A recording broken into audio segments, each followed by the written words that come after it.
今日王爷犒赏女眷，如今咱们人齐整着，这外面的轿子又是谁的呀？这底院这么大，容得下咱们，自然也容得下故人。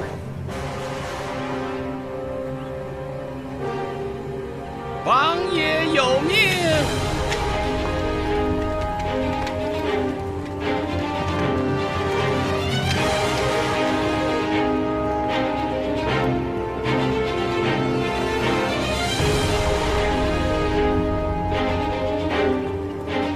王爷有命，本王在公子邸久经年月，内眷贤而有惠，贤而有德，功不可没，理当重赏。妾身谢王爷恩典。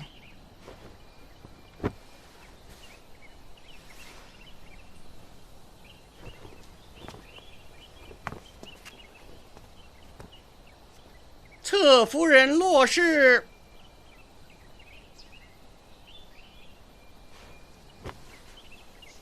妾身在。次落氏彩漆荷叶托盘一个，香兰宝石梅花形金簪一对，如意珠帐一幅，翠玉白菜花插一盏。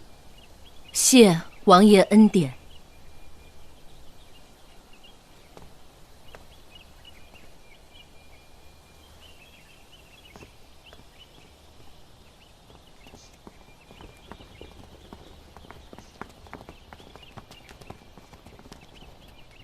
王爷果然敬重夫人，这次品比刚刚的要贵重得多。回夫人，这些赏赐并非是给您的。公公，您定是认错了，除了夫人，还有谁配得上这么好的赏？穆海瑶接赏。罪妇在。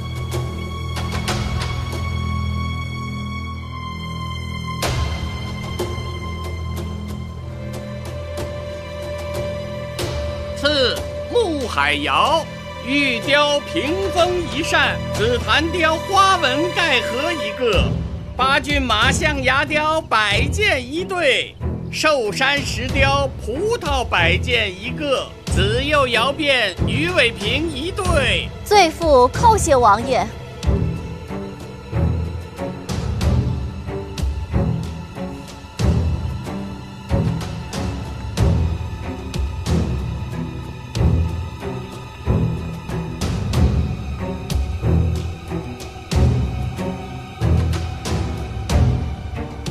姐妹们，多年不见，别来无恙啊！海瑶独居别院多年，日后重得和姐妹们相见，感谢老天的眷顾。姐姐，以后还请多多的照拂，忘记妹妹以往的过错。多年的进修，果然是脱胎换骨。只是未免过谦。穆大人战功赫赫，如今整个曲梁，谁不需要靠穆家来照拂？这些年，不管在公子邸还是王爷身边，都要多亏莲妹妹在操持。若是要照拂，还是要求她才是。夫人如此说，岂不是让穆海瑶仇恨了？夫人是想让穆海瑶明白，只要有莲儿联手，他穆海瑶就别想再呼风唤雨。是吗？不知妹妹可否还记得那日离开别院时赠我的礼物？我至今还收藏着。如今看得妹妹一切都好，我也就放心了，不枉我们那几年的情分。嫡夫人方氏接赏，赐嫡夫人方怀蕊王妃吉服。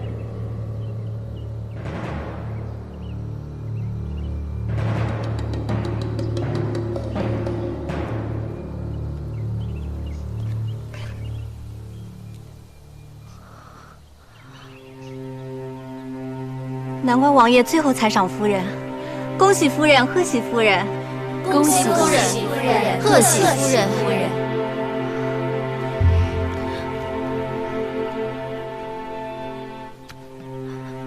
谢王爷恩典。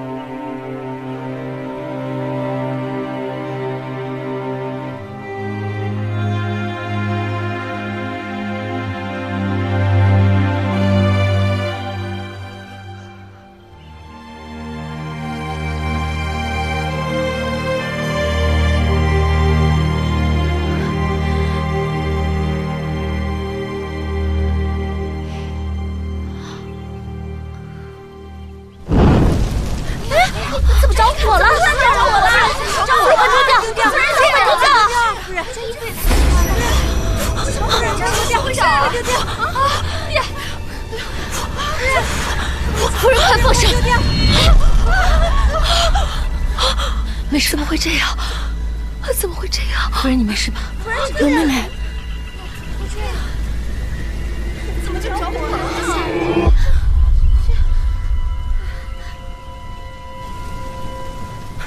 你们快看，吉服烧出了莲花的形状。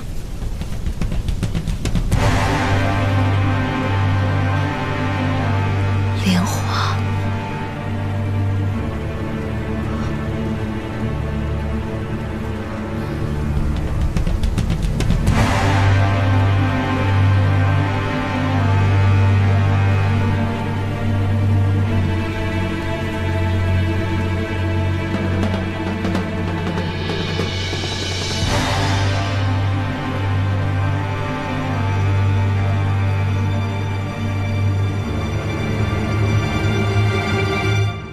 竟然有这么邪门的事儿！好好的王妃吉服，怎么就着火了呢？就是说呢，竟然还烧成了莲花形状。妾身不明白，姐妹们怎么都去看莲夫人？难道就因为她名字里有个莲字？自然不仅如此，你们两个入府晚，怕是还不知道，这莲夫人和先王妃十分相像，所以老王爷才会对莲夫人另眼相看。而他俩相像的其中一点便是独爱莲花。难道是老王爷显灵，想让莲夫人做王妃？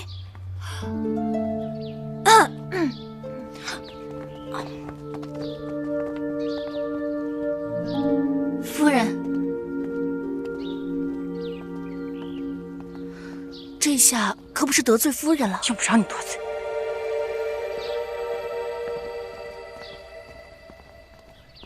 夫人的脸色可真难看，也难怪，盼了这么多年的王妃吉服，眼看到了手里，却眼睁睁看着烧成了灰。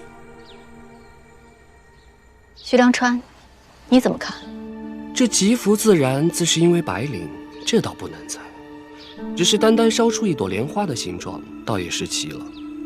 无论他用了什么法子，莲夫人这步棋总是高明，大庭广众，悠悠之口。夫人就是再名正言顺，也敌不过老王爷，敌不过天意。只是小的在公子邸这么多年，也没发现莲夫人有这么大的野心。公子已经成了王爷，今非昔比了。可惜啊，就算他野心再大，手段再高，这王妃也只能是夫人。您说什么？王妃视我们为眼中钉，我们竟然要助她？她又何尝不是我的眼中钉？可如今洛青莲是王爷心尖上的人，要是让她再得了王妃，还有谁还能动她分毫？以后在王府的日子还长着呢。要是连谁是最强和谁是最恨都不能分清楚，那就白白在别院待了16年。如今的穆海瑶，连16年的屈辱都能容得下，又怎么会容不下一个他？夫人，夫人，小的斗胆问一句，您为何就没想过您自己呢？如今王爷处处仰仗穆大人，若您真想要当王妃，这即便是王爷不愿意，也不是没有一丝可能的。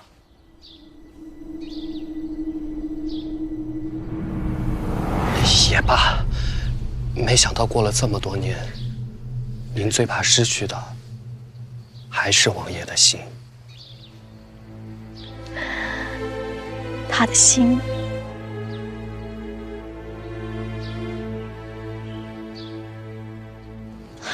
我不是早就失去了吗？夫人，方才不知道为什么公子邸各院都派人送了礼物过来，奴婢也不知道怎么回事，暂时都给收着了。等夫人您回来做主。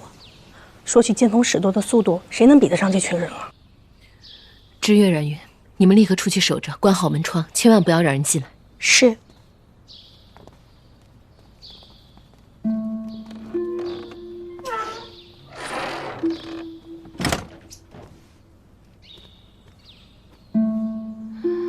好你个小妮子，神不知鬼不觉，做出这样大的事，竟连我和柔妹妹都瞒下了。怎么，想等做了王妃才告诉我们不成？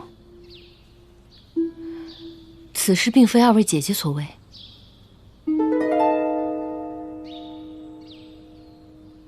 果然也不是你。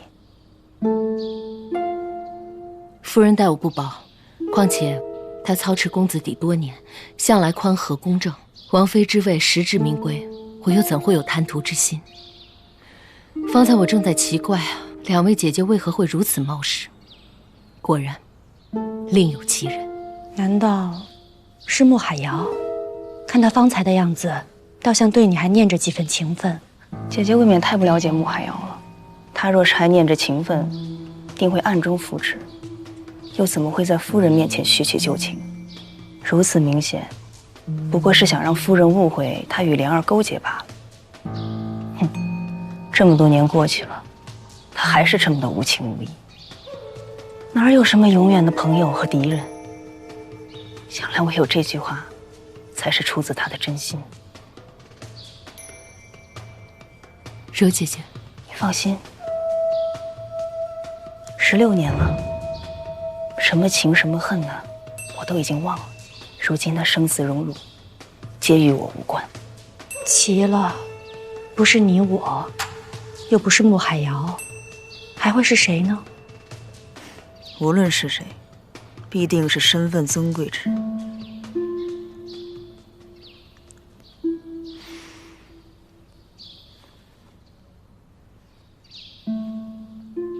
我当时便觉得蹊跷，怎么会有烧不掉的布料？忽然想起有一种名叫绢云母的石头，磨成粉末后可以防火，所以我就取了些粉末回来。这绢云母并不易得，寻常人家是寻不到的。唯一能得到之处，只有王府的仓库。此人到底是谁？为何要助你？这哪是助我？恐怕现在夫人已对我有怨恨，穆海瑶又诸多忌惮，此人根本就不是助我，而是把我推向众矢之的。封爵大典在即，封妃更是指日可待。这些日子，不知道有多少人暗揣心事，更不知道有多少平地风波。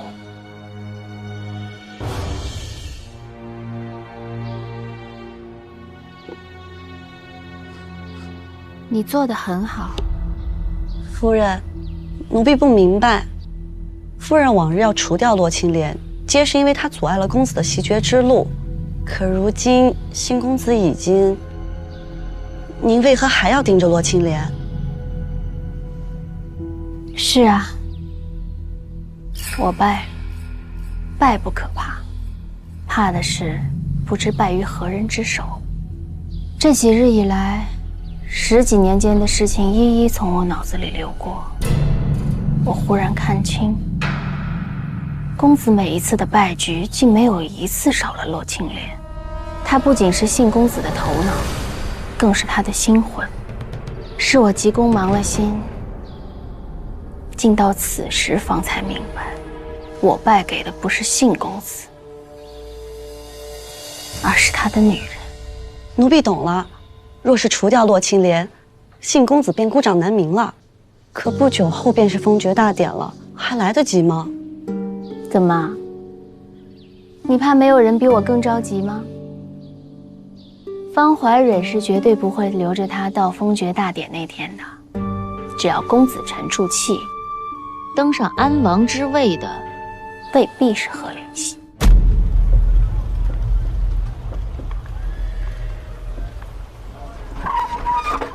大人，大人，大人，您不能走啊！这只是个意外，您不能走啊！哼，意外？若是精心保管，何来这种意外？我大汗诚意恭祝王爷袭爵，竟遭到如此怠慢，却良人欺人太甚，大木欺人太甚。告诉你们王爷，等着我们大汗的战书吧！大人，这些马背上的部族，最看重的就是尊严，怎么受得了如此屈辱？只怕这一招是在劫难逃了。四哥这一招高啊，烧了四哥尔进献的贡品，借此挑起两地纷争。我看老三这安王还怎么做？仓库的火是四哥放的，校期一买就是封爵大典了，这可是咱们最后的机会，是成是败，在此一举了。四哥，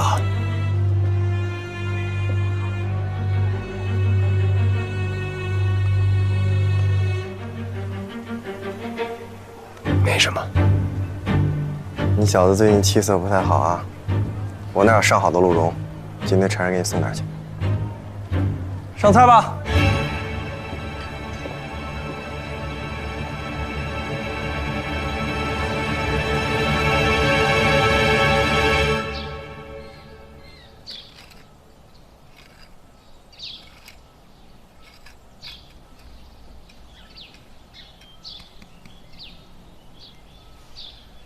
想不到德夫人为了华公子，竟至今都不愿见王爷一面。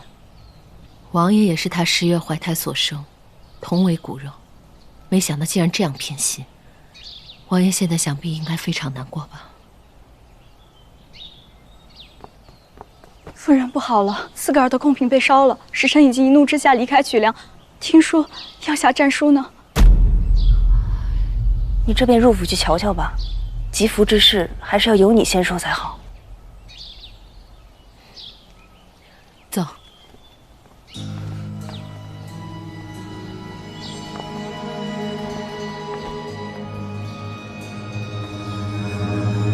夫人，奴婢无论如何都觉得早上的事情有蹊跷，就去连微去看了看，谁知让奴婢瞧见了这个。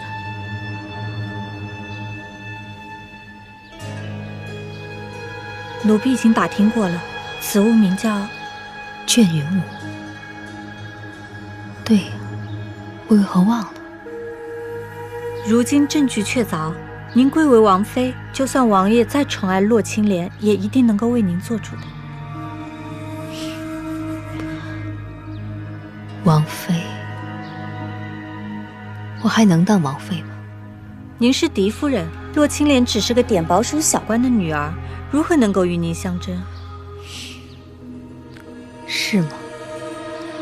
若是要家世显赫才能当王妃的话，那穆海瑶呢？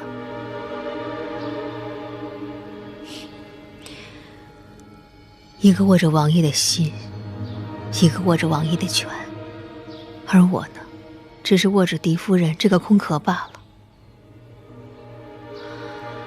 有证据又能怎么样？王爷会为了一个空壳来做主吗？早上的事情很快会传出去，这吉福也很快会收回去，到时候连这空壳也没有了。夫人，夫人，夫人，方才王府的仓库着火，烧了4个耳的贡品，这恐怕两地要打仗了。当真？千真万确。方才小的正在库房里办差，就看见一个人影匆匆忙忙从库房出来，之后就着火了。我就一直跟着这个人，看着他进了修公子底。夫人，您不能这么近啊！夫人，夫人，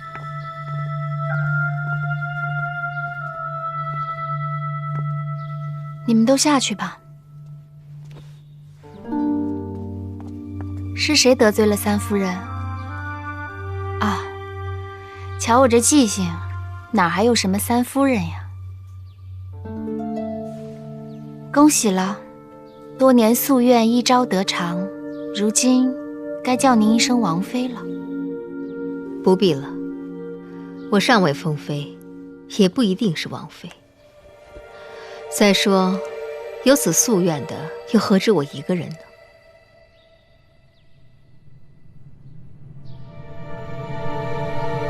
可惜呀，这孔雀不管绣得有多巧、多美，哪怕缺一针一线，都不够完整。罢了，成王败寇，什么屈辱，都是我该受的。我并非羞辱四夫人，只是有意提醒。如今一切已成定局，别再苦缠不放，害人害己。你说什么？金臣大辱，四格尔如何会忍气吞声？如今举粮正是震荡之时，一旦战败，必会重创。就算你们如愿，可以阻止王爷的封爵大典，那你们又能得到什么好处呢？四夫人是聪明人，自然会懂得唇亡齿寒的道理。言之凿凿，看来是有什么证据了。没有证据，也无需证据。我也不想是四公子，免得逼得王爷手足相残的地步。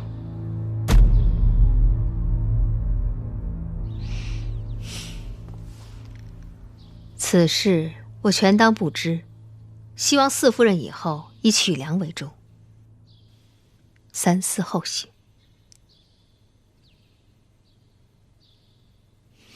不知您的孔雀还有几针几线？现在不是王妃不要紧，就怕永远都做不成，对吗？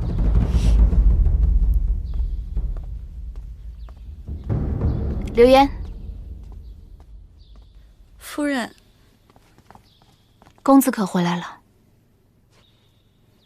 夫人莫急，公子历来事事和夫人商量，或许此次袭爵失利，觉得无颜面对夫人。无颜，究竟是无颜，还是革新？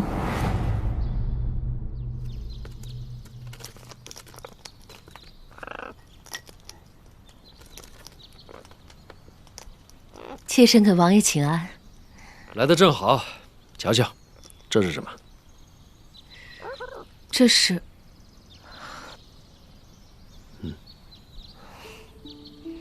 18年了，鹦鹉还在，锦芳嬷嬷的坟前却已是草木成林了。锦芳嬷嬷死后这几年，都是余德常养着她，我都为了她7天了，一声都不叫。看来你是念旧主了，是吧？禽鸟尚且有情，人却有暖不热的心。贡品被烧已是虽大，可最让王爷伤心的，还是德夫人。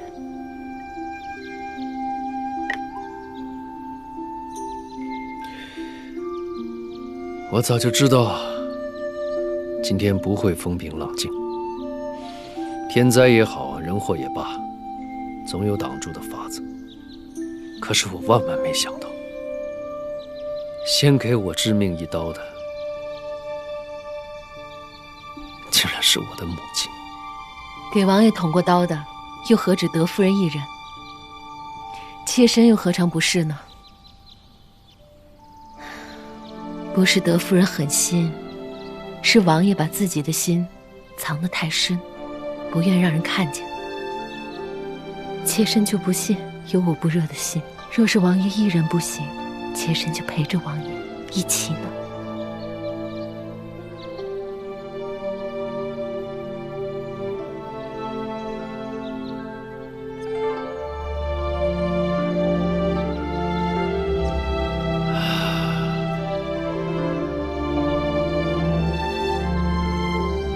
跟了我这么多年，你从来都只是受苦。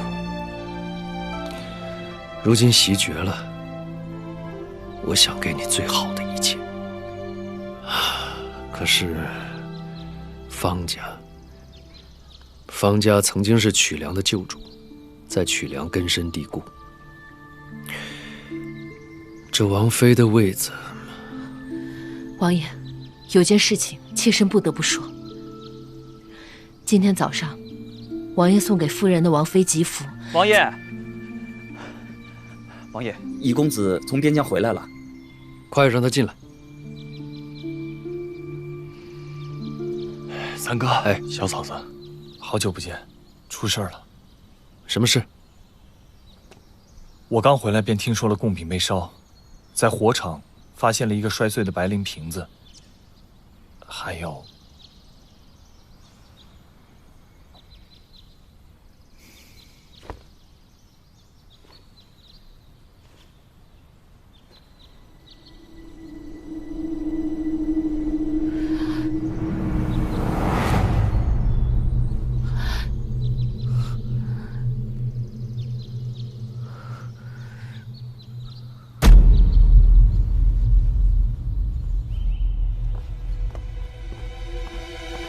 奇怪，这洛青莲的帕子怎么会在库房？不管怎么说，这次就让他当我们的替罪羊。起来！还没查清你是犯人，不准跪。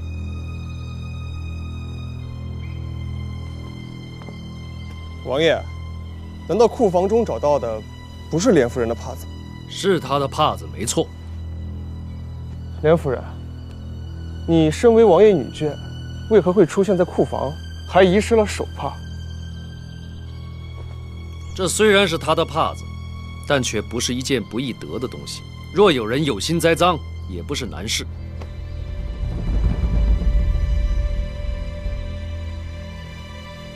王爷，你这似乎有偏袒之嫌啊！不是偏袒，是信任。老妻深知莲夫人的品性，此事绝非她所为。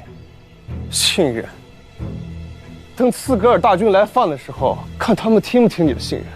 况且，毕竟今时不同往日，就算认识再久，又怎么知他不会变？直公子说的没错。如今王爷贵为曲梁之主，而妾身也不再是公子邸的夫人。人越往高处走，越容易迷失自己，变得贪婪无度。妾身只想问一句：妾身贪的是什么？烧毁贡品，挑起两军之争，对妾身有什么好处？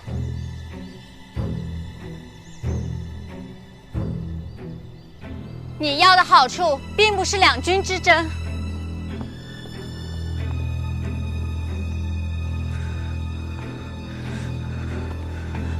王爷，奴婢斗胆，恳请王爷替我家夫人做主。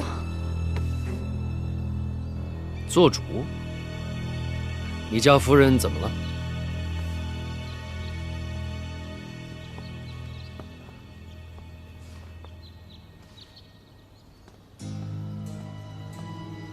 夫人，您都这么久没见到王爷了，这是击溃洛青莲的天赐良机，您为何不去瞧瞧呢？千辛万苦才得来的重逢，绝不可以是看他最心爱的女人获罪，惹他生厌。我现在什么都没有了，有的只是王爷对我16年的亏欠，这也是我唯一的生存机会。可您若不在，万一洛青莲巧舌如簧脱了罪，那岂不是错失了良机？脱罪？只要有一个人在，他绝对脱不了罪。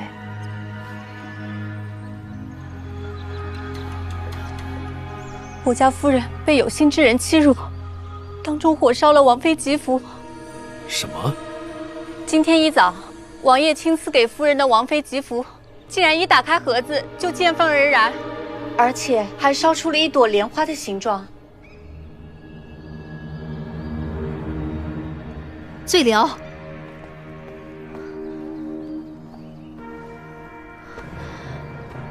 王爷恕罪，妾身一时疏忽，才让他在王爷面前胡言乱语。妾身现在带回去好好责罚。罪僚，还不跟我走？夫人，你不能再这么忍气吞声了。此事如今已关乎曲良安危，你还替他隐瞒吗？关乎曲良安危。怀蕊，起来说。是王爷。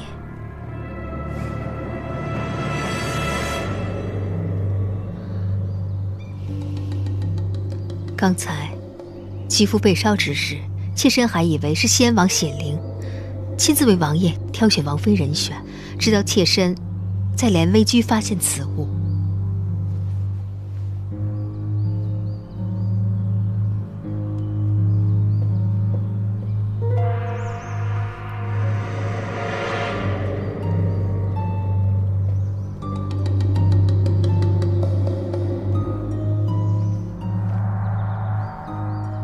此物叫卷云母，是一种防火的石灰。卷云母只藏在府内的仓库里，刚才让人涂在吉服上面，不久仓库就着火了。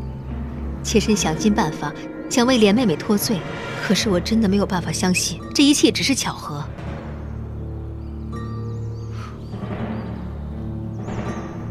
莲妹妹，难道这王妃之位对于你如此重要吗？竟然会让你乱了分寸，要潜进仓库偷取卷云母还有白磷。可能你心有不安，否则不会在慌乱之中不小心碰到装白磷的水瓶。你肯定没想到，你离开不久，白磷离水而燃，给曲良造成大祸。王爷，妾身没有。王爷，若想避免此次纷争，还请王爷将莲夫人送往刺戈尔，给刺戈尔大汗一个交代。王爷，夫人只是猜测，未经查实，怎能定罪？而且，把人送往刺戈尔，必是死路一条。王爷三思啊！王爷，刺戈尔与我曲良仅一墨之隔，多年来素无兵戈。王爷不会因为吝惜莲夫人，置彼此之交于不顾吧？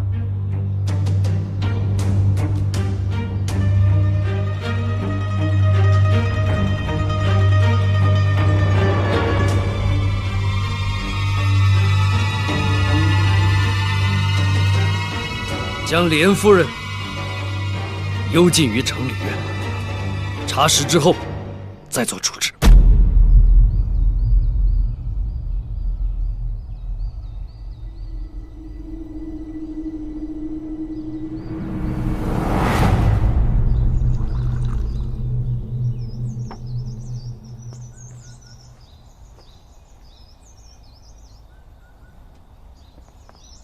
师妹。公子去哪儿了？闲来无事，跟老五老六出去闲逛了逛。去哪里逛了？昭辉院、王府仓库。看来公子一点儿也不闲呀。为何不与妾身商量？明明可以借刀杀人，为何要抛头露面？若是被抓到证据，岂非引来杀身之祸？师妹。我是想，公子什么都不用想，一切自有妾身替公子打理。是，一切按听夫人吩咐。妾身绝对不会让公子失望的。炖了汤，这就给公子盛来。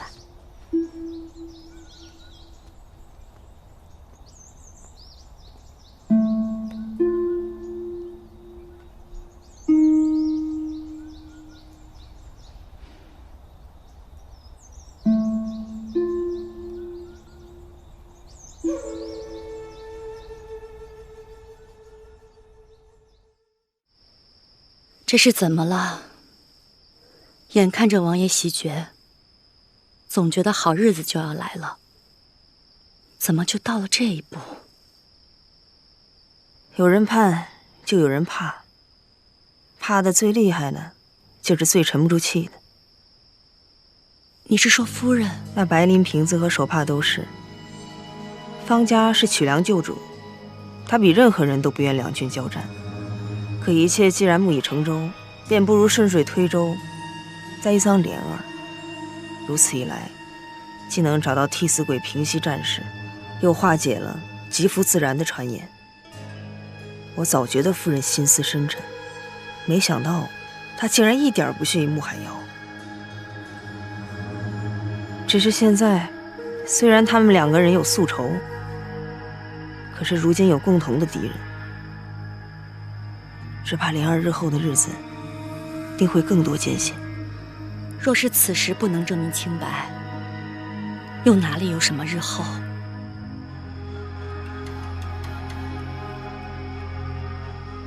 莲儿，你想什么呢？好像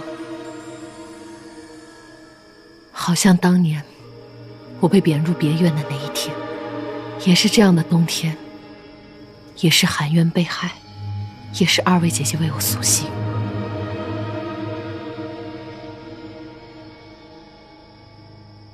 当时我万念俱灰，不仅仅是因为丧子之痛，还因为我最在意之人，他不肯信我。而今天又肯不肯信？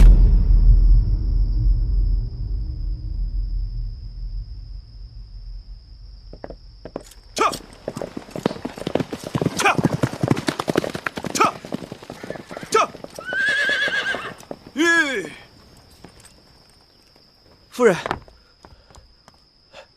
给继位夫人请安。王爷有一封信，要小的亲手交给莲夫人。有劳了。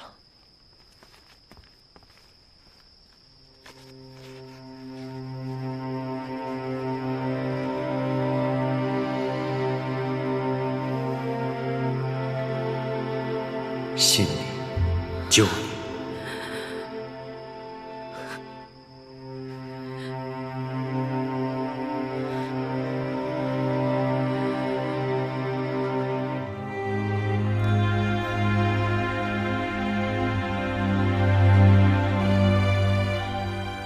王爷，啊，怎么样？好，莲夫人有信给你。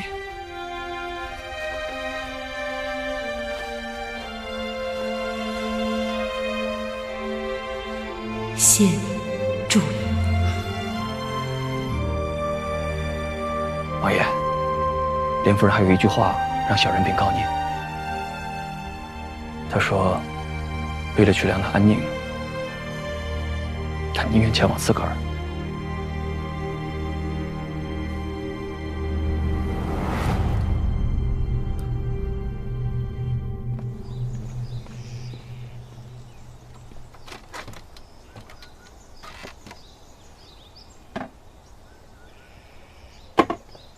免了，礼免了，贵也免了。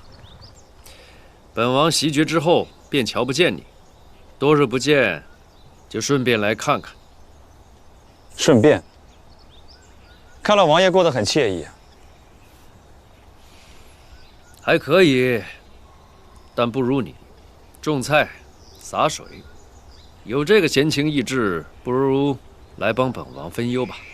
闲情逸致是草民分内之事。而焦头烂额是王爷分内之事。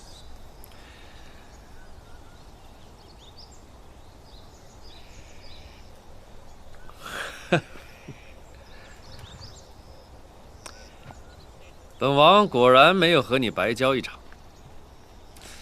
你在享受着田园生活，还关心着本王的事儿。猜的没错，刺格尔和曲梁就要开战了。既然形势迫在眉睫，王爷又何必把时间浪费在草民这儿呢？李北义，你该不会是想撂本王的挑子吧？未曾担起，何来撂下？不知王爷是否记得你我最初的约定？原来是因为这个。记得，你助本王袭爵，本王替你免除贱籍。可如今，你已袭得爵位，是我已是王爷。可是你的贱籍是父亲所赐，大丧期间不便提及。现在大丧已过，可封爵大典还未办呢。贺连信，大丈夫一言九鼎，你怎可如此耍赖，还理直气壮？本王哪儿有？实在是，爵位未稳，内忧外患，没有时机呀。但若是有人能助我坐稳爵位，助我排解内忧外患，或许这时机即刻就能出现了。本王也是人，本王也不容易呀。能替王爷分忧的是您的下属，草民身负贱籍，不可出仕，不可效力，不可为王爷分忧。王爷请便。逐客对本王？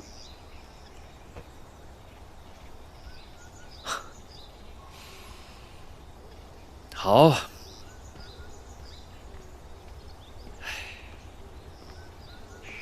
你不肯帮我，难道连他也不帮？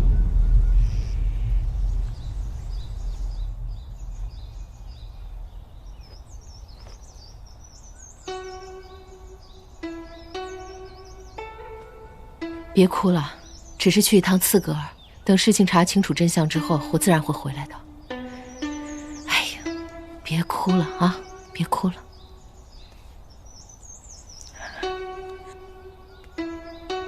夫人说的云淡风轻，那为何不肯让奴婢和冉云同去？分明就是知道凶多吉少，怕连累我。有句话是奴婢不应该说的。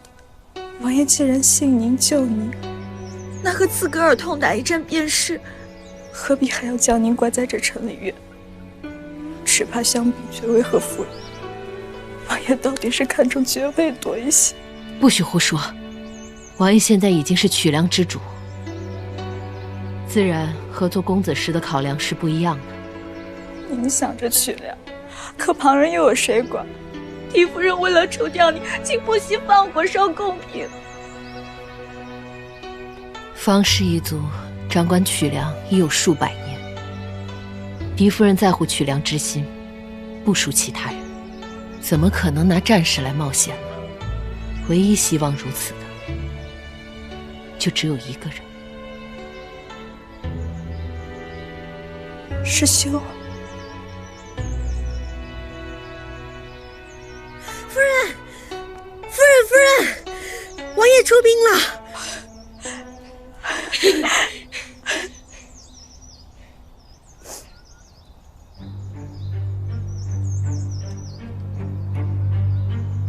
此战征兵不足，绰绰有余。那就是多是老弱病残，皆是壮年。既然如此，穆天舒一人便可取胜。王爷要草民做什么？穆天舒虽然勇猛，却不拘小节。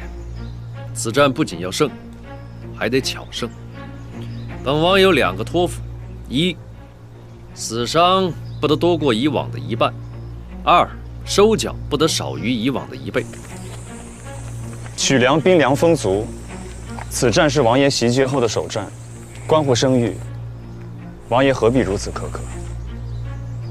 如今的曲梁，还有比声誉更重要的事。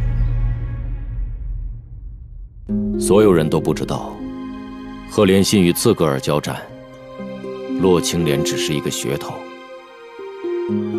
王爷薨时，曲梁周边诸王染指之心蠢蠢欲动，曲梁官员和百姓对新的安王不乏非议。外患内忧，贺连信不得不战。这一战的成败，不仅关乎新的安王，更关乎曲梁大木门户的牢固。真是谢天谢地，如今只等大军凯旋，莲儿不再受刺格尔所制，便能从城里园放出。昭儿日夜思念母亲，若是知道这个好消息，不知道该有多欢喜。四弟真是长大了，我数日都寻不见你。读书、练武、学才艺，你要做的事情真多。是这丫头，我说到处找不到她，原来又跑来这儿欺负昭儿了。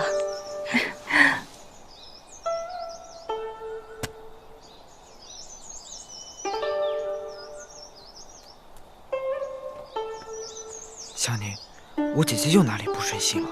郡主找不着想要的东西了，正憋着气呢。找不到想要的东西，姐姐想要什么，昭儿一定帮你找到。兔子。兔子？我养的那几只小白兔都是红眼睛，可我更喜欢黑眼睛的。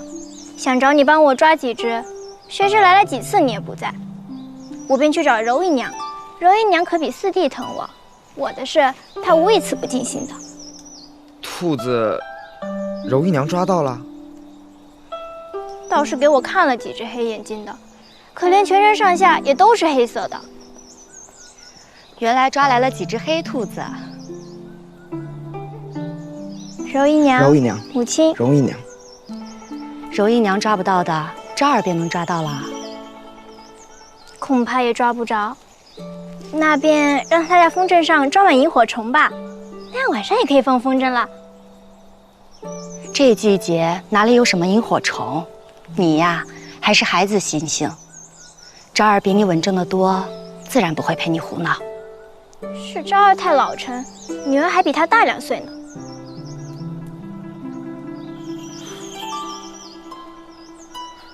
昭儿，想你母亲了。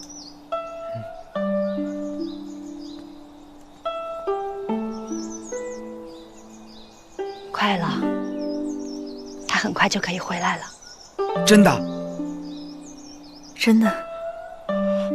太好了，太好了，太好了！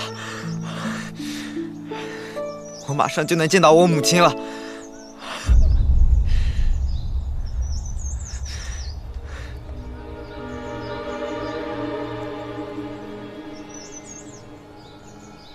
柔姐姐，你对莲妹妹的情谊，真的是让人羡慕。这句话从妹妹口中说出，真是讽刺至极啊！当年是我负了你，所以无论你打我、骂我、怨我、恨我，我都无怨。我只想感激你，若无当日彻骨之寒，何来今日入皮之暖？如今，我只想救回莲儿。只要你不挡我的路，就不是我的敌人。你长情无色言，在于酒相伴。我许继柔从不是什么愚善之人，负我一次的人，终会一负再负。想不到真心之人都离我而去，莫海瑶啊，你还剩下什么？难道我真的错了？王爷，又有战报。读。吕北义料事如神，仅凭500骑兵连烧斯科尔3座行营，一改战局。王爷，我们胜了！王爷，曲梁胜了！王爷，好！传我军令，立刻发送军粮，犒赏大军，让他们一鼓作气，乘胜追击。斯格尔气数已尽，我等今天定当全力以赴，决一死战。能拿到策伦人头者，赏银1000两。决一死战！决一死战！决一死战！决一死战！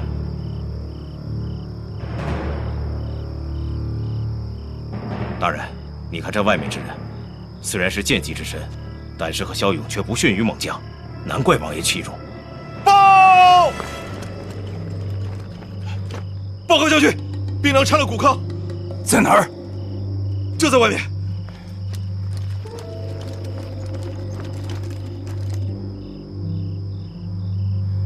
我等将士如何决一死战？说清楚些。我曲梁大军与刺格尔决战1个昼夜，我军溃不成军，一败涂地。怎么可能？本是胜利在望，谁料军粮中发现了谷糠。怎么有可能呢？谁敢抗拒？小乔，是。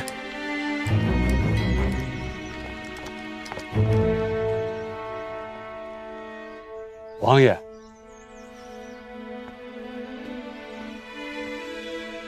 王爷，此战我军元气大伤，恐难扭转战局，只怕刺格尔乘胜追击，进犯我大漠。以下官之意，不如趁胜负未分，主动求和，方为权宜之计。求和的好，对应何战何才，不能求和便要交出洛青莲，老三怎么舍得？等到屈良兵败，君上怪罪下来，看他还如何坐镇安谋。四哥，好计谋。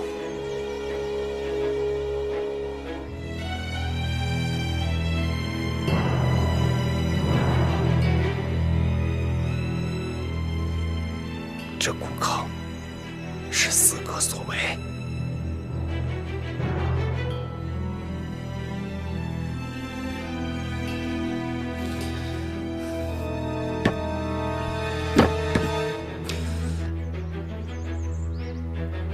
如何求和？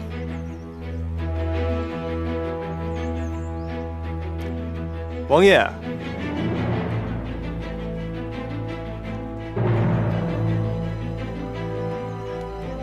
王爷迟迟不发话，莫不是舍不得吧？事到如今，王爷还是不肯交出洛青莲吗？老六，休得无礼！王爷怎么会为了一个区区女子，置大局大义于不顾呢？报！王爷，刺格尔派使官前来，已到城门外。说什么？刺格尔派使官前来，已到城门外了。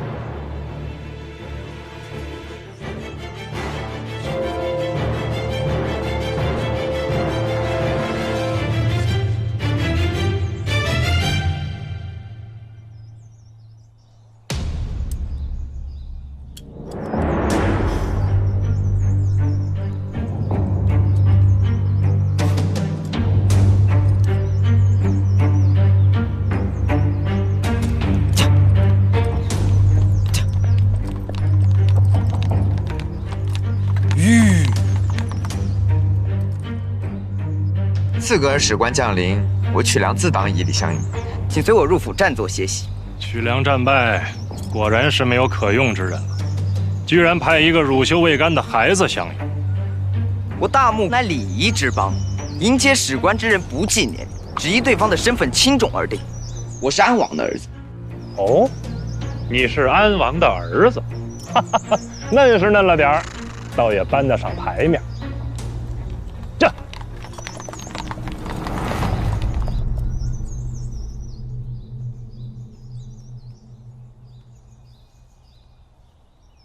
夫人，都休了一天了，歇歇吧。如今刺格尔来问罪，我随时有可能会被处死。多修一件，便多留一件念想。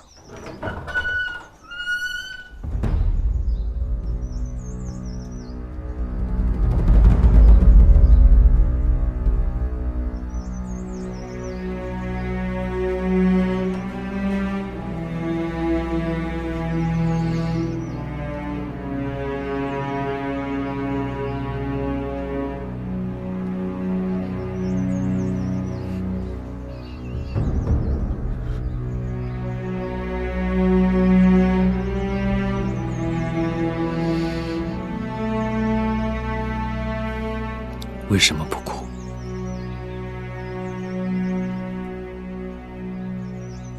确实不敢哭，怕什么？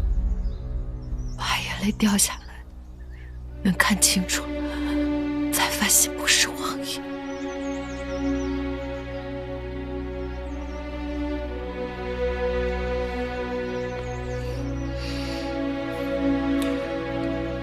丫头，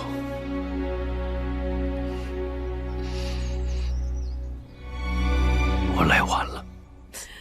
能与王爷诀别，多晚都已经够了。谁说是要诀别？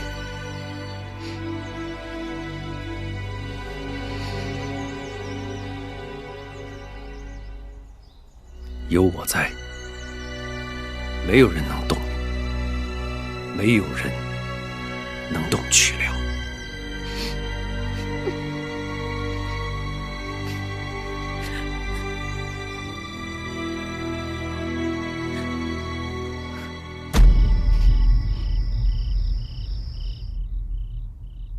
不就是见个史官吗？怎么连女眷都出来抛头露面的？就算是败下阵来，也不至于这么低下吧？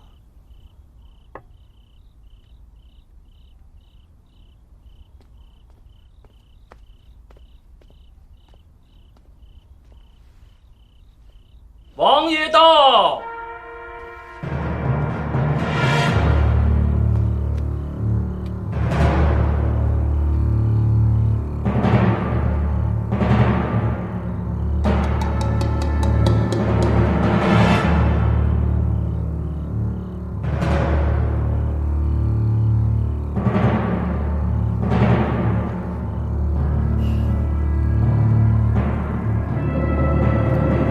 都请坐。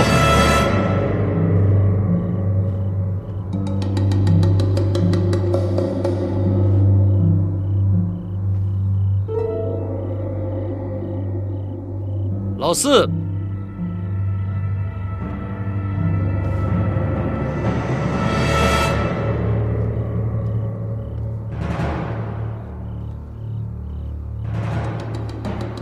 王爷，此为本王的四弟，为人和善，广有善缘。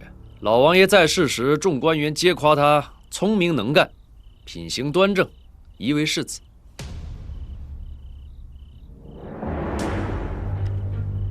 贺连修见过大人。老五，王爷，此为本王的五弟，善骑射，善经营，是诸公子里的首富。若把银子都拿出来，足够供5万大军半年之用。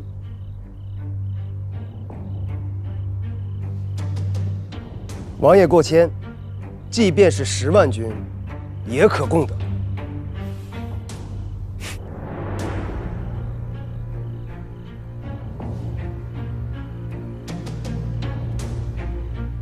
贺连总，见过大人。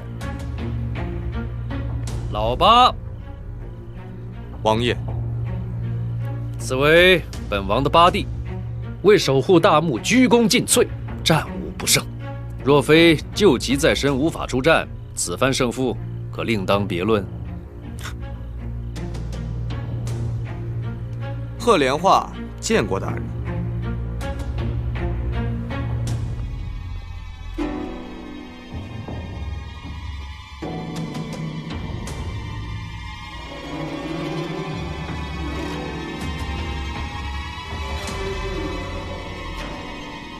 看来王爷是个顾念手足之情的人，想必诸位公子也必当竭尽全力辅佐王爷。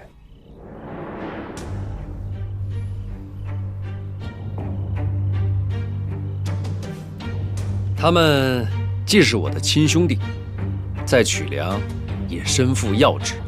他们忠的不是本王，是我大墓，是曲梁。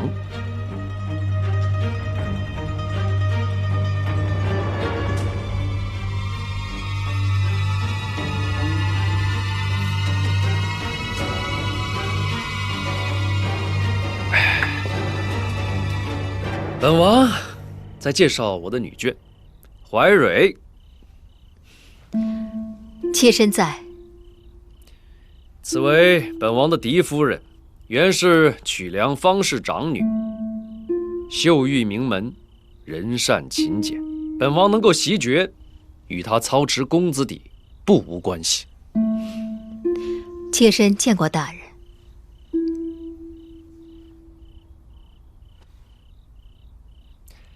海瑶，妾身在。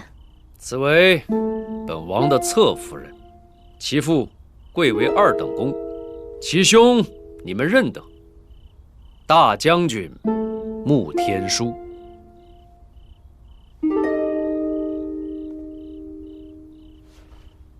3战3捷，穆大人实乃1等1的猛将，我们大汗尤为敬佩。谢谢大人的夸奖，妾身见过大人。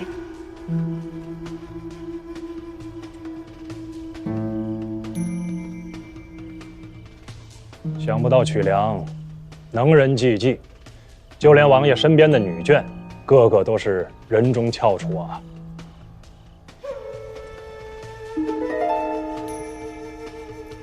本王还有一位侧夫人，传莲夫人。传莲夫人，他想干什么？不会想把他交给史官吧？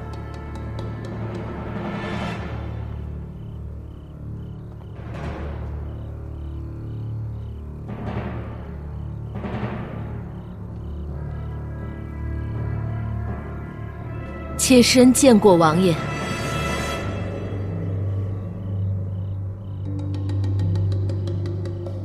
她是莲夫人，也是火烧贡品的疑犯。本王已查清，此案与她无关，便把她给放了。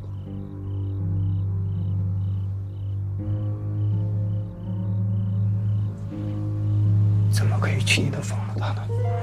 如此强硬，分明是不把我自个儿放在眼里，真是欺人太甚。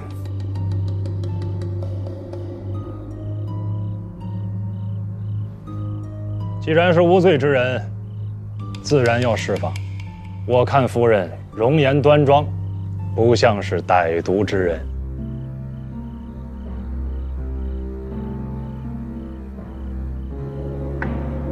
妾身见过大人。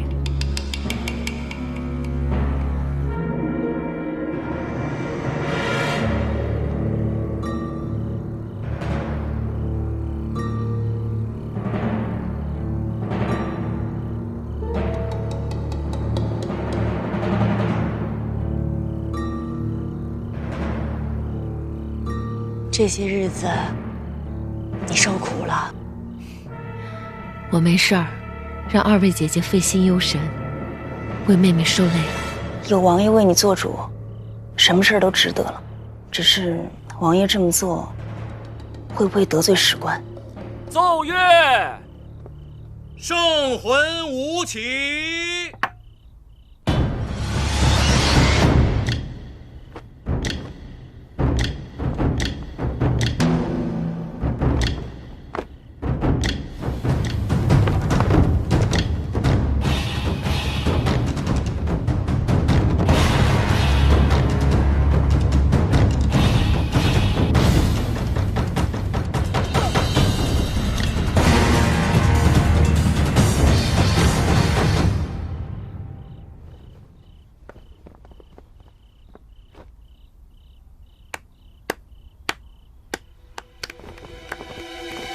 史官，这舞蹈如何？气势恢宏，豪气冲天呐！但恕本官直言，在战场上可未见曲梁大军如此之骁勇。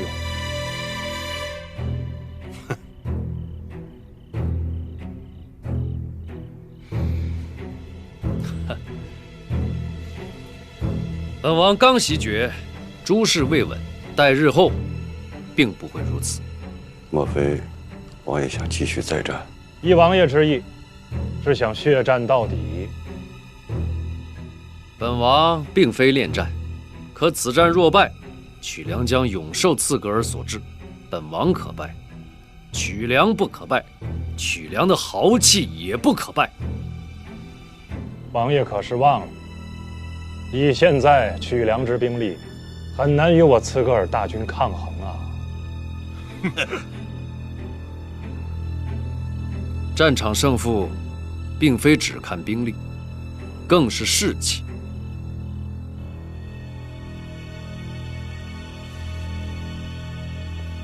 本王将亲自出征，与将士们同吃同住，浴血杀敌。记住，你可胜我一次，绝不可胜第二次。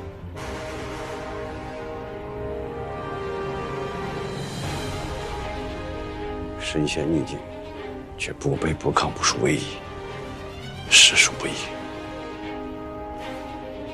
王爷，王爷说的没错，我曲良绝不受人所制。我们大伙儿众志成城，血战到底，又有何妨？果然不出我大汗所料，王爷坦荡磊落，是个英雄。然我刺格尔大汗，又何尝是个贪功之小人？恕本官直言，曲良之2位良将用兵如神，3战3捷，早已把我刺格尔大军置于败局。之后的胜利也是出于侥幸。我们大汗心知肚明，此次大汗派我等前来，并非是问罪，而是求和。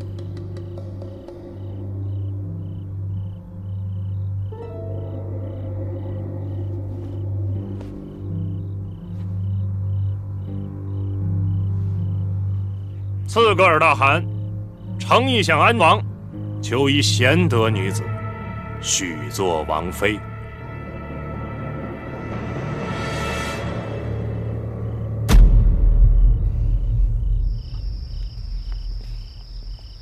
想什么呢？联姻，他们既然是来联姻，王爷可会答应？于公于私，王爷都容不得鏖战。姐姐别害怕，自古以来，和亲都是挑选侍女晋封高位而嫁。这次，即便王爷答应了和亲，也是从众多官员之中挑选高贵之女，晋封为郡主。不会轮到林薇的。希望如此。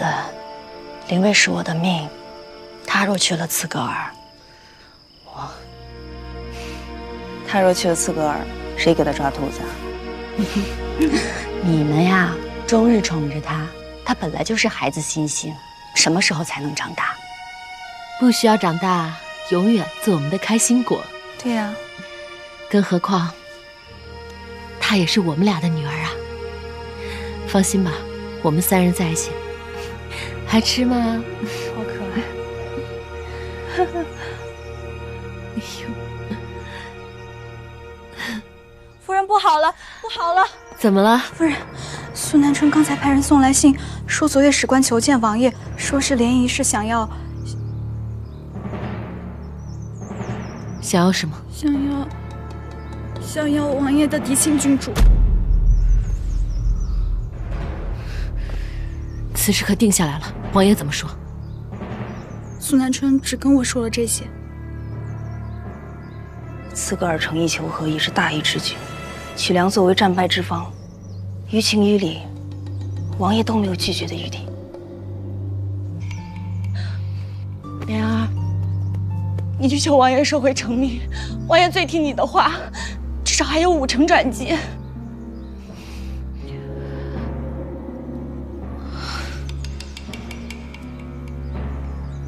你不愿意去？不是。是啊，这是惹王爷生气的事。可是我人微言轻，娘家亦无权无势，我除了求你这个10几年的姐妹，我还能去求谁？哎，别急，别急，我去求王爷。真的啊，莲儿，我和林薇的命，全部都交给你了。只会照顾好他。是，莲儿。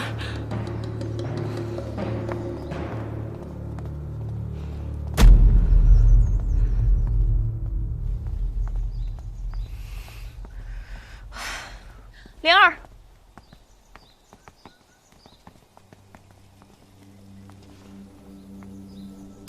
你可知狄夫人为什么要这样做？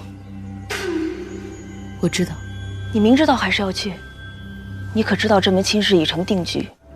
你若执意求情，只会让王爷对你失望至极。我知道。你可知这府里有多少人对你虎视眈眈？你若失去王爷的庇护，定会成为众矢之的，加倍凶险。我知道。那又为什么要去？我对凌薇的疼爱绝不逊你一分。可是莲儿，我们能活到今天，靠的不是感情用事，而是一次次的审时度势，苦苦忍耐。如今你冒着失去一切的风险，去做一件毫无胜算的事，值得吗？若我失去你和荣姐姐，纵使我拥有一切，又有什么意义？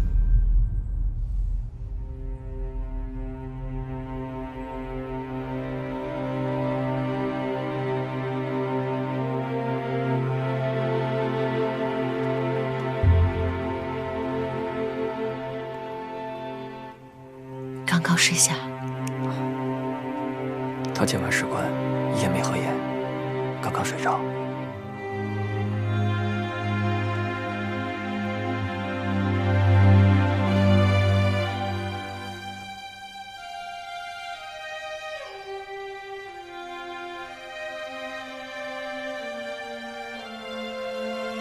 这是王爷说，这是灵威郡主学刺绣时绣的第一个荷包。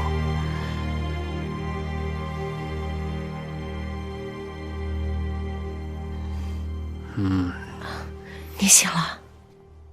来了。妾身吵到你了？哎呀，我知道你会来找我，只是没想到这么快。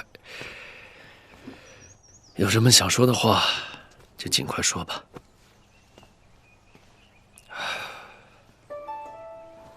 王爷曾经跟妾身说过，你说灵薇就是你的开心果，你烦心的时候见到她，心情就会舒朗很多。你还说她是你心尖上的一块肉，儿女之中就她一个，让你牵肠挂肚。是啊，只有她一个。可为何王爷现在又忍得下心，舍得让他风雨3000远嫁大漠？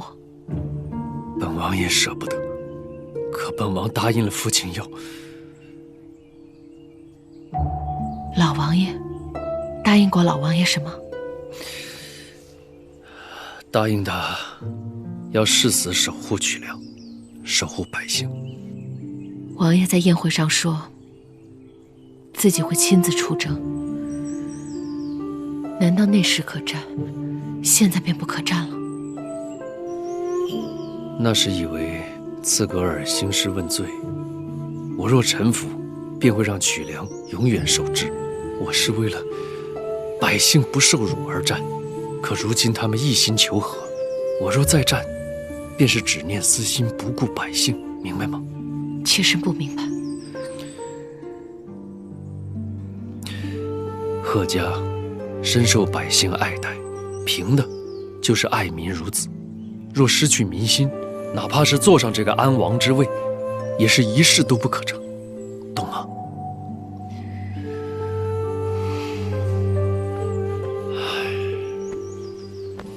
妾身就算粉身碎骨，也愿和王爷一起守护好曲梁。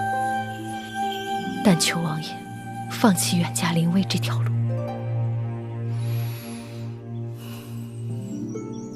你还是没懂。苏南春在。夫人累了，送她回去吧。是。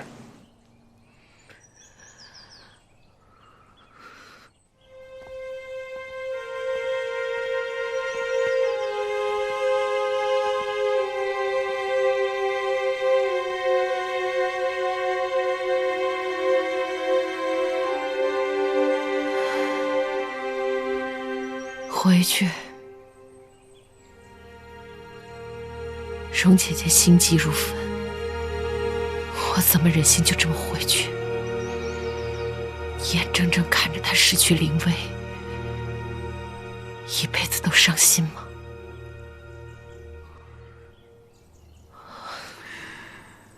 莲夫人，王爷的事情，小人本不该妄言。小人斗胆有个主意，刃是史官自己调的，若是他自己改变主意了呢？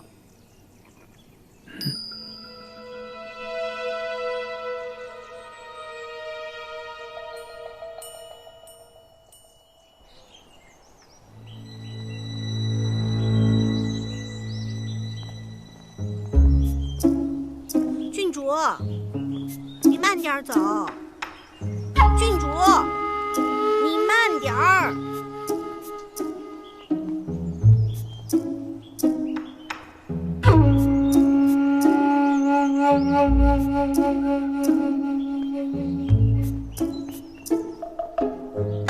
郡主，郡主，郡主。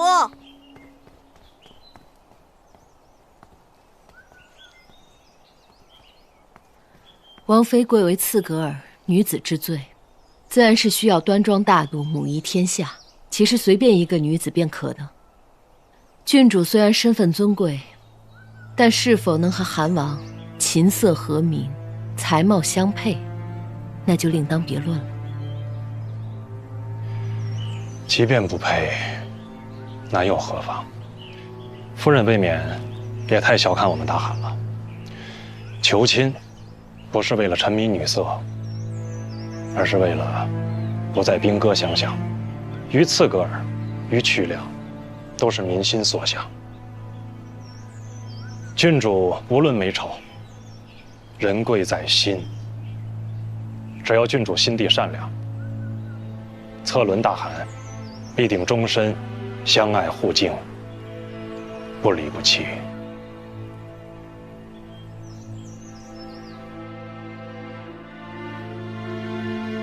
他也不怕娶个奇丑无比的回去以后无法向韩王交差吗？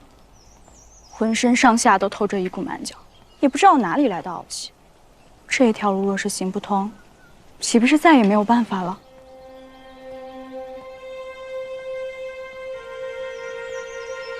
有了园子，就没了曲梁。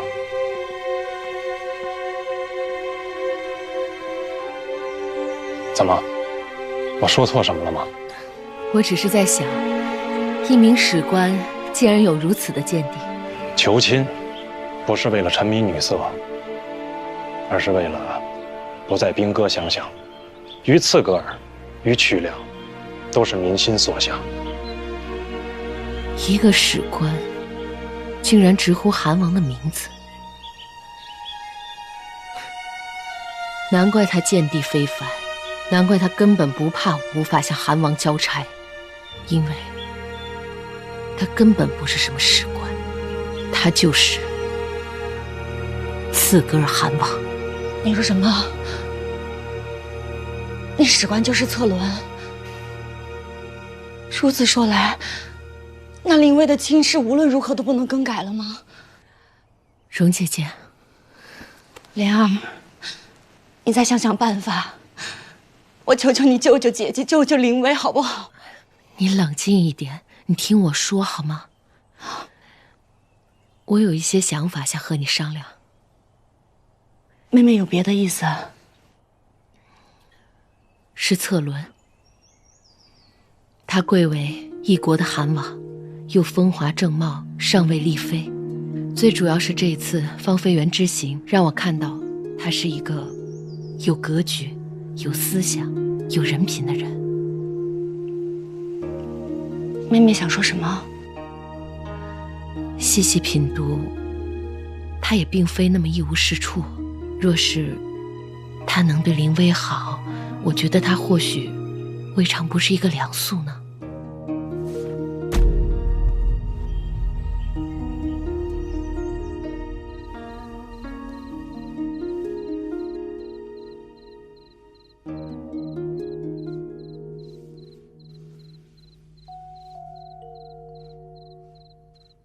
这头发多好，黑得像墨，亮得像夜里的星星。谁的女儿能有这么好的头发？母亲，你匆匆叫我回来，只是要给女儿梳头。梳头，打扮，母亲以为这些如吃饭般平常，却没想到会有这么一天，能亲手照料自己的女儿，竟这样设置。母亲，母亲半生懦弱，现在不一样了。母亲从来没有像现在这样过，浑身都是力气。来，母亲给我的女儿穿衣服。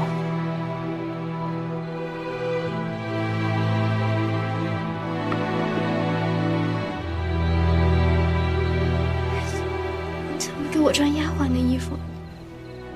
别多问了，快把衣服都穿好，再装扮一下。母亲是想让女儿逃。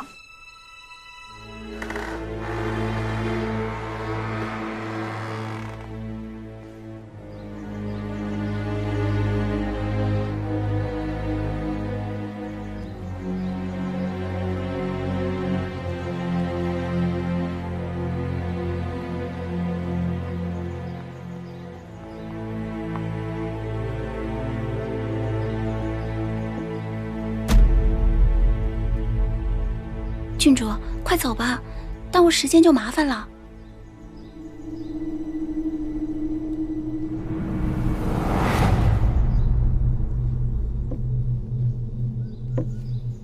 启禀王爷，所有陪嫁次品、随行衣冠、粮草等一概齐整完毕，皆在门口待命，等待及时启程。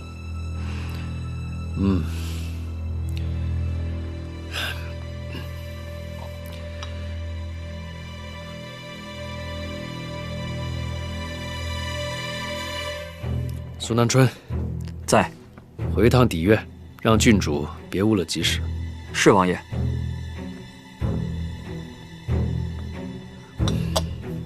王爷不必心急，郡主与母亲告别，想必总有些提己话要说。吉时未到，我们等的。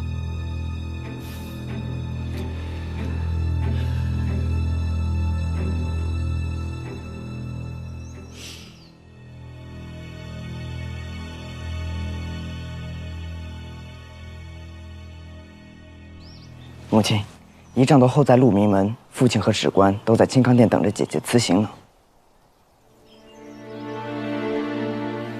辞行，临危远嫁，我竟然没有勇气去送一送。不是因为你容姨娘怪罪我，而是你母亲终究未能做到姐妹同心。而是在你父亲和姐妹之间摇摆不定。这儿想说什么？儿子想说，即使是容姨娘错怪了母亲，也只是一时的，事情过去了，自然会好。又怎么会好呢？林薇这一走，恐怕与你容姨娘再无相见之日了。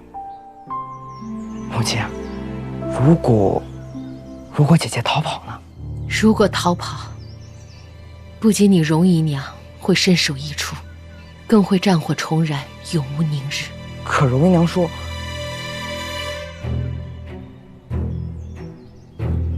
你容姨娘说什么？儿子该死。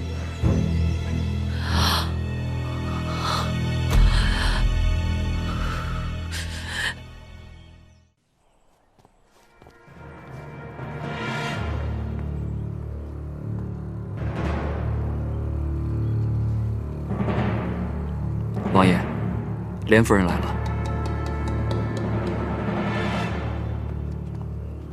妾身见过王爷。人呢？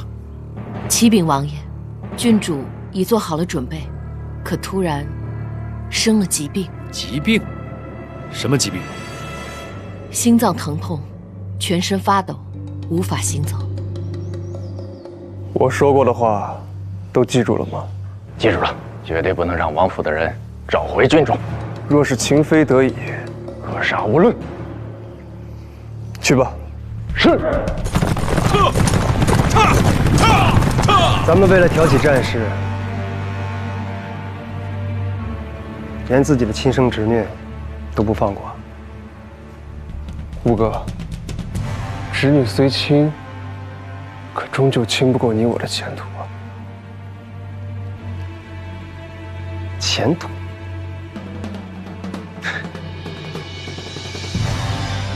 前途？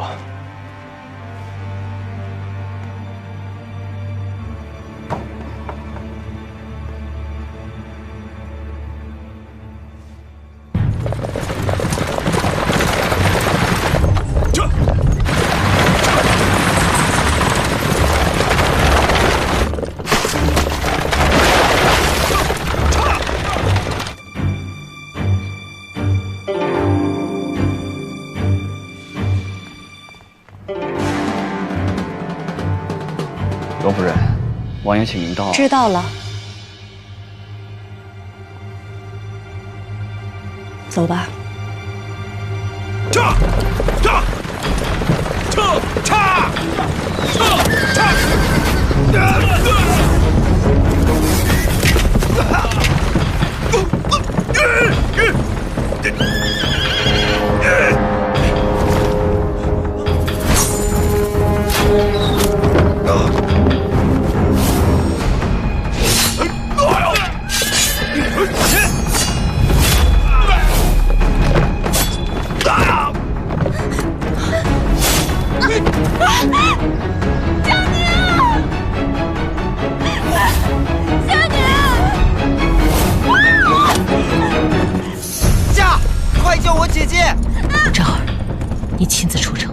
务必把林薇找回来。母亲，母亲知道你跟林薇感情深厚，可是此时容不得半点犹豫。林薇不回来，性命不保。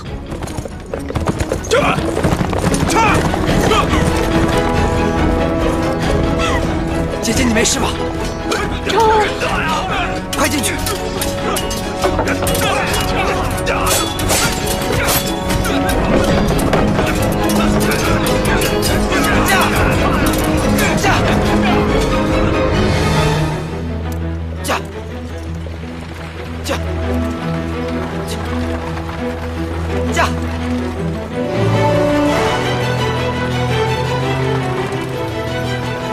姐姐，你怎么哭了？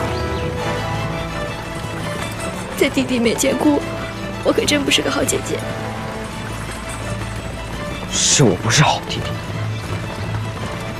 你又有什么错？错的是我，是我的命。我只希望我没有生在王府之家，只希望父亲没有继承爵位。玉。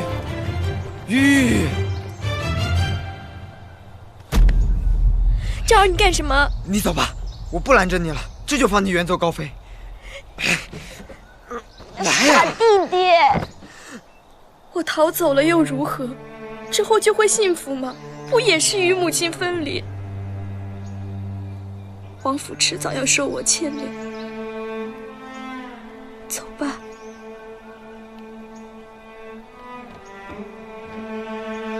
姐姐，小时候，爷爷对我说过一句话：曲良有许多孩子，他每天操劳政事，就是为了让那些孩子可以吃饱、穿暖，快快乐乐地玩耍。他说，一个为别人着想的人，才是了不起。好弟弟，姐姐明白了。姐姐，我向你保证，日后错人要是敢欺负我，一定带兵灭了刺客，再把你接回来。走吧。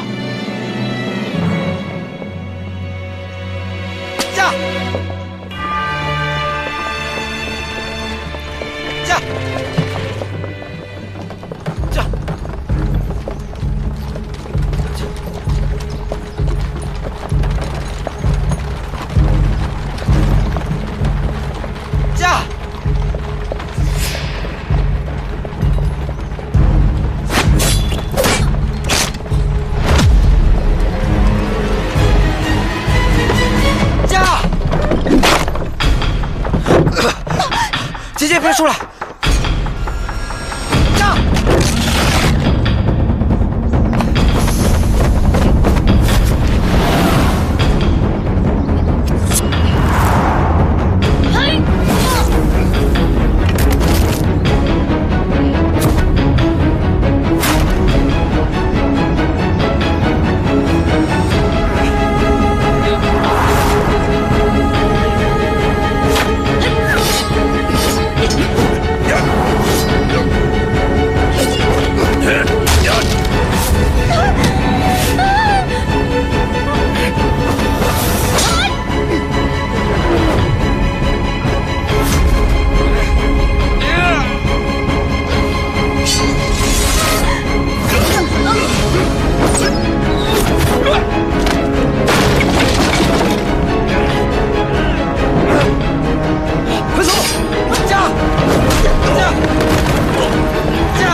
三哥，事到如今，往日过错已无可挽回。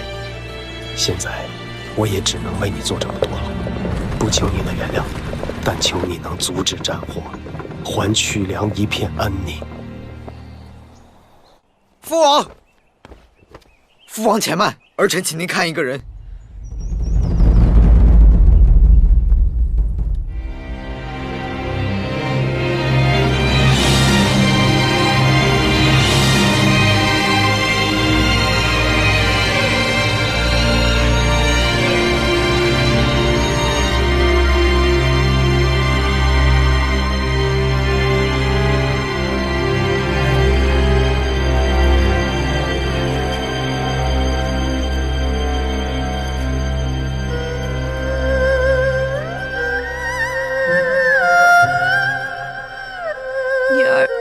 见父王。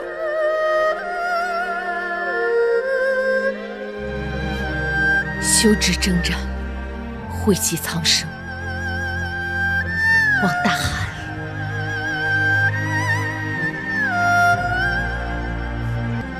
牢记当日豪言，你我永不兵戈相向，与君主终身互敬互爱。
吴清德怎么了？他是不行了。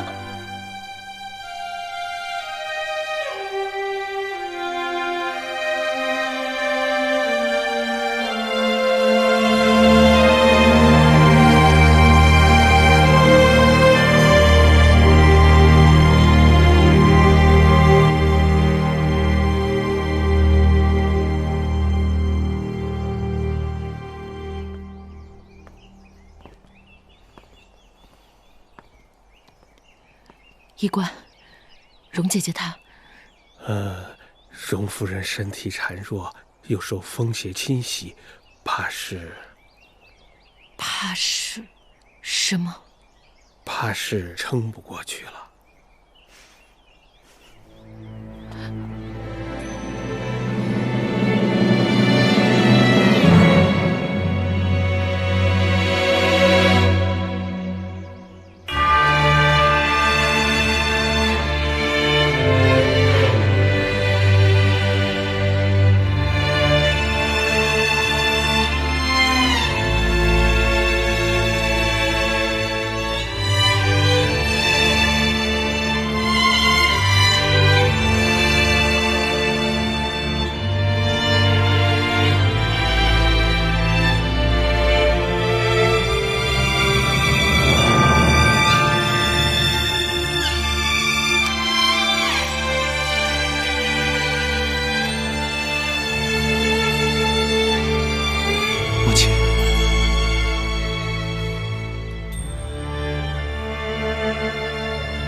夫人，你一宿没睡了，要不然先回去歇息一下吧。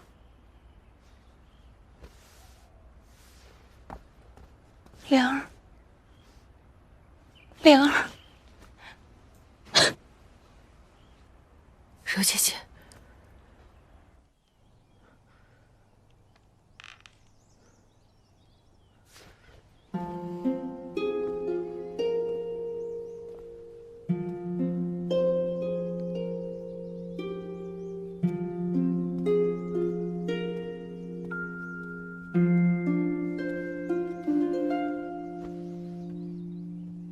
你来了，柔姐姐。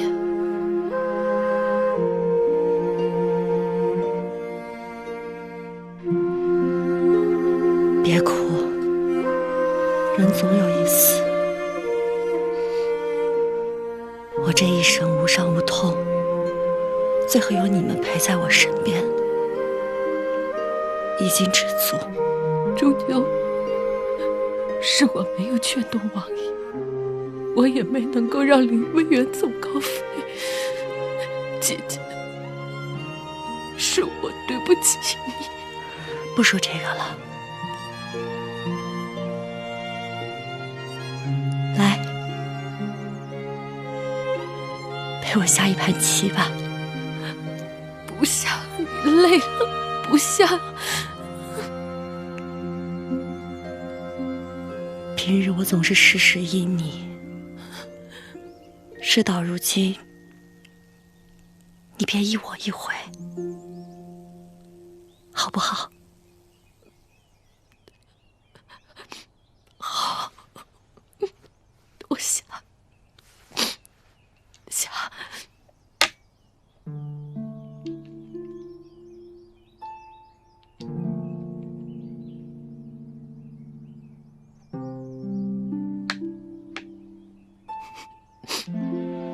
你还记不记得，我们第一次下棋，是你刚进公子弟的第1年除夕？我当然记得，我们在连围局还一起包了饺子。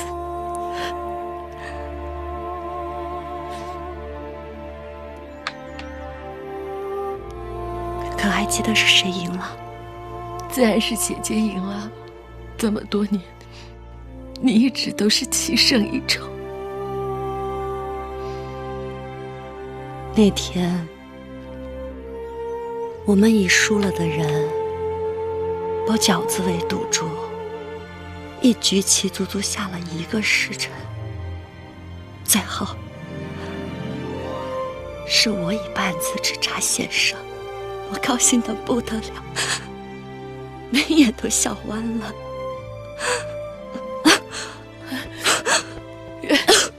别说了，别说了。你说，平日里看我倒挺稳重的一个人，怎么为了这点小事高兴成这样？其实你不知道，我高兴不是因为我赢了你，是因为有你在我身边，真好。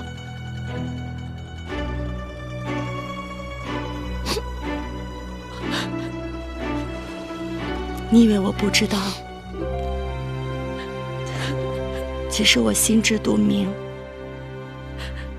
并非我的棋艺高你一等，而是你为了哄我高兴，次次输我半子，永远都是半子。只要姐姐高兴，输赢没有任何关系。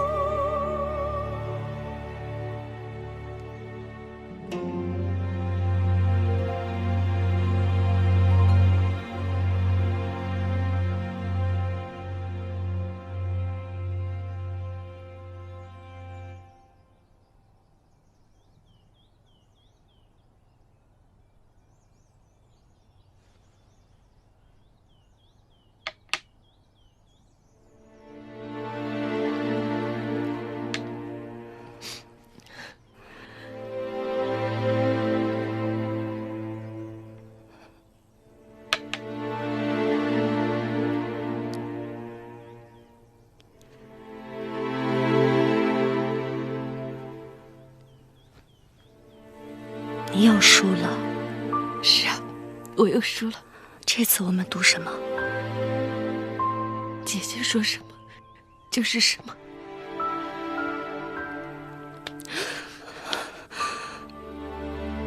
我要你承诺，一定要辅佐王爷稳固爵位，让我曲梁更加强盛，大木更加强盛。唯有这样，我的灵位才不会被刺客儿欺负。我求你了，我答应你，我答应你，我都答应你，姐姐。灵儿，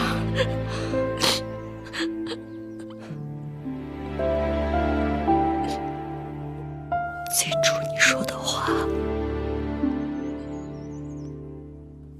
记住你说的话。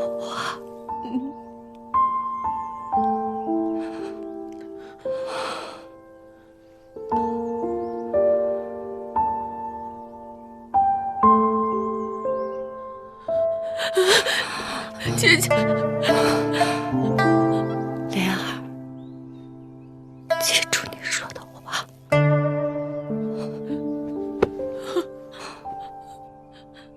记住。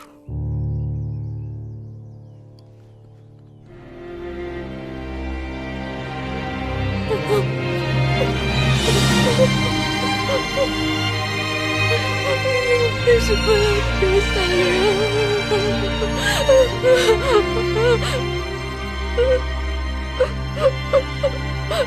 为什么要丢下我？夫人，夫人，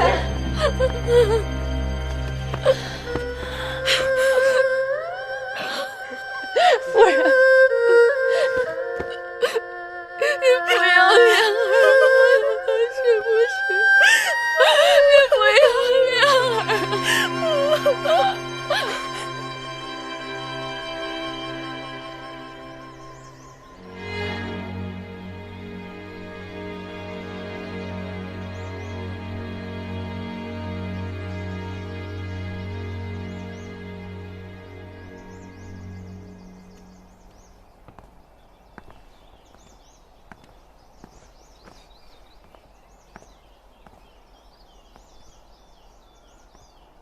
王爷，你觉得他的死是因为你没有帮他，他恨你，怨你，一辈子都不会原谅你。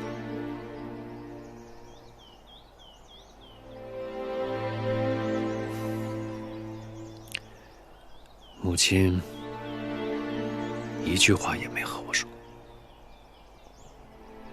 当我赶到昭辉院时，他已经昏迷不醒。原来自从他知道林薇要出嫁，他就病了。我大怒，为何没有向我禀报？秋实才说，母亲严禁任何人透露半字，在昏迷之前也不许任何人踏出院子半步。这就是我的母亲，何其残忍！人之将死，责也好，骂也好，竟然不让自己的亲生儿子见一面。王爷，如果我知道他已病危，无论他想或不想，我一定会亲自端茶送药，洁面梳头，就是被他赶出去，百次千次也一定要坚持到最后一刻。我为的并不是什么原谅，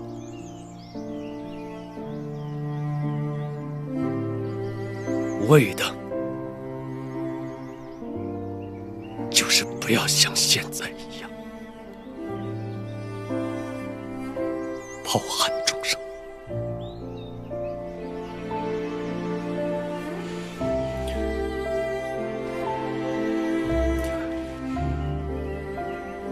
丫头，人生总有缺憾，若你我无法阻止，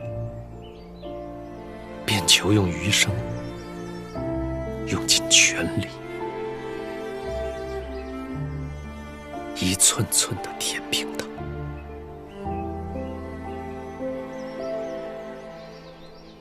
容姐姐，你放心吧。